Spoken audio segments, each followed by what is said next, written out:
We have the Gibeonites, the people of Gibeon, Al-Jib, that confuse Joshua and make him actually sign a treaty. And then they are attacked by the local Canaanite city dwellers.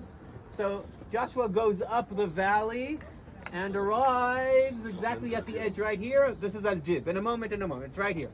Don't worry, in a moment you're going to understand what I did. So this is the getting up to the mountains from the Jordan Valley, crossing the desert. And now it gets easier.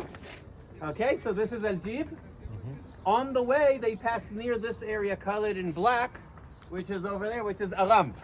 So that's another one of the names we mentioned as a location. We also mentioned Tel El-Ful right here in green. The red is where we are, Nabi Samuel.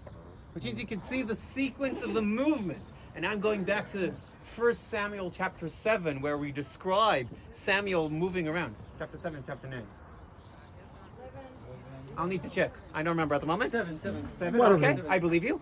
So he's actually making a circle that actually is circling the mountains, but actually getting to the bottom and up the mountains in an area. I don't have a map that shows you Mount Baal Chatzor, but you can see it's the highest location, actually separating the area where he functions and the neighboring tribes that are further north.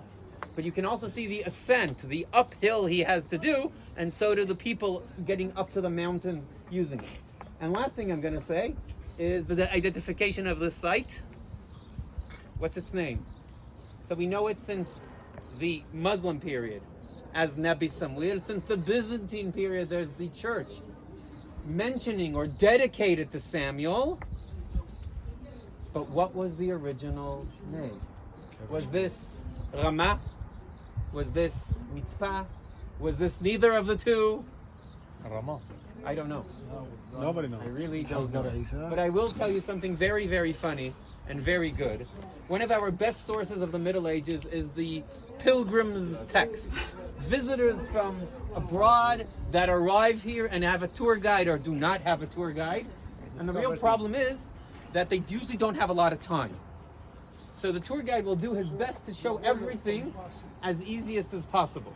And usually mess things up. So I'll just give you to one of them. Benjamin of Tudela, 12th century Spain.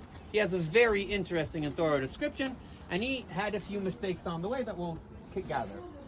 He says that he arrived in Ramla, which is Ramah. I promise you that's incorrect. I promise you. That's what? Ramah, he says we arrived in Ramla, and that's Ramah. And here was the tomb of Samuel. But the Crusaders, so he says, took his bones and moved them up to this location. From Ramla. From Ramla. This is definitely incorrect, No, but that's what he tells us. That's incorrect. It's definitely incorrect because Ramla was built many centuries after Samuel Arab died, time, and there's you no said. connection whatsoever. But the Yeah. name is the important thing. He heard Ramla, and so does his guide. He heard Ramah. He heard the same thing, just without the L.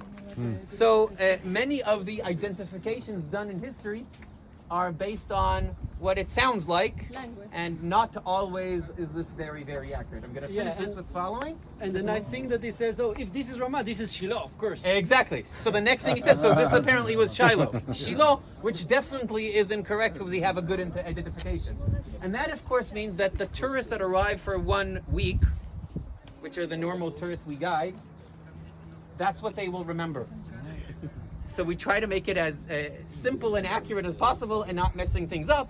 But sometimes they mess all the information. I hear it sometimes that they mess things up. So we'll try to be as organized as possible. Simple is also important, but organized. So we put period after period and identifying the names together so they won't mess all our information up. Thank you.